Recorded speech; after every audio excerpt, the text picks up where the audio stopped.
কার চুপি করেছে সেটা মেনে নেওয়া সম্ভব না। তো আমাদের ডেকেছিল একটা সমাধানের জন্য, আমরা তো একটা সমাধান চেয়েছিলাম, তারা তো পারত আমাদের সমাধান করে দিতে, কিন্তু তারা সমাধান করে নাই।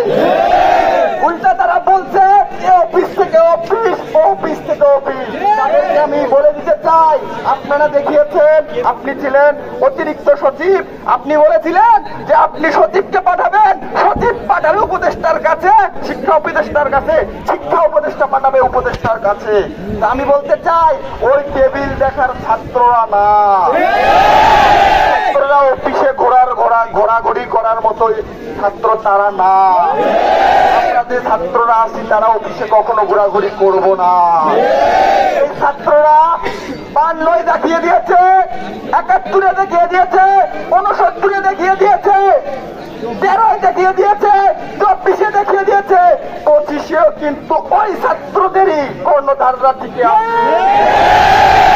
স্পষ্ট করে বলে দিতে চাই, আপনারা যদি পায়তারা করেন তাহলে কিন্তু এর ফলাফল ভালো হবে না। আর যে প্রশাসনিক ভাইরা আমরা তাদেরকে অনেক বিশ্বাস করতাম, সেই প্রশাসনের লোক হয়ে কিভাবে আমাদের ছাত্র ভাইদের উপর গুলি চালায়, তারা জবাব দিয়ে আমরা এখনো পাই নাই, সেটার বিচার এখনো পাই নাই। যদি তার বিচার নিশ্চিত না হয় তার অস্তিত্ব থাকবে না। কিন্তু বলে দিচ্ছি আবার, আপনাদের তার অস্তিত্ব রাখবো না। আমাদের ভাইরা যেভাবে আক্রমণ হয়েছে, আমাদের বোনরা যেভাবে আক্রমণ হয়েছে, সেভাবে আমাদেরও কিন্তু এভাবে থাকার কথা না।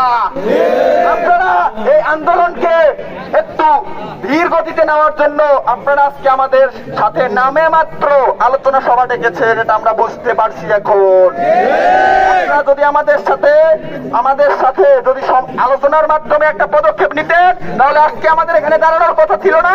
আমরা থাকতাম আমাদের মেসে, আমরা থাকতাম আমাদের বাসায়, আগামী দিন থেকে আমরা ক্লাসে ফিরে আসতাম। কিন্তু আপনারা এই সময় ডেকে আমাদের সাথে 3-4 ঘন্টা বৈঠক করে আপনারা আমাদেরকে কি বুঝাইলেন যে তোমাদের আন্দোলনটা একটু নিম্ন করো, একটু আস্তে ধীর গতিতে চালাও।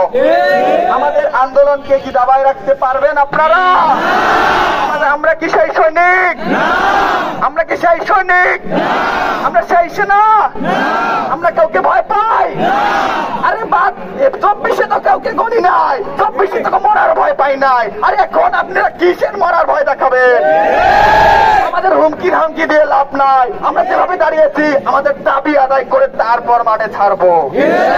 দাবি আদায় না হলে আমরা মাঠ ছাড়তেছি না। এখানে যদি হাজার হাজার লাশ পড়ে, হাজার হাজার রক্তের বন্যা বয়ে যায়, তারপরও কিন্তু মাঠ ছাড়তেছি না। ওই ভয় দেখাইয়েন না যে মারবো, কাটবো, হুমকি দেবো, জেলে দেবো, এগুলা দেখায় আমাদের কোনো লাভ নাই।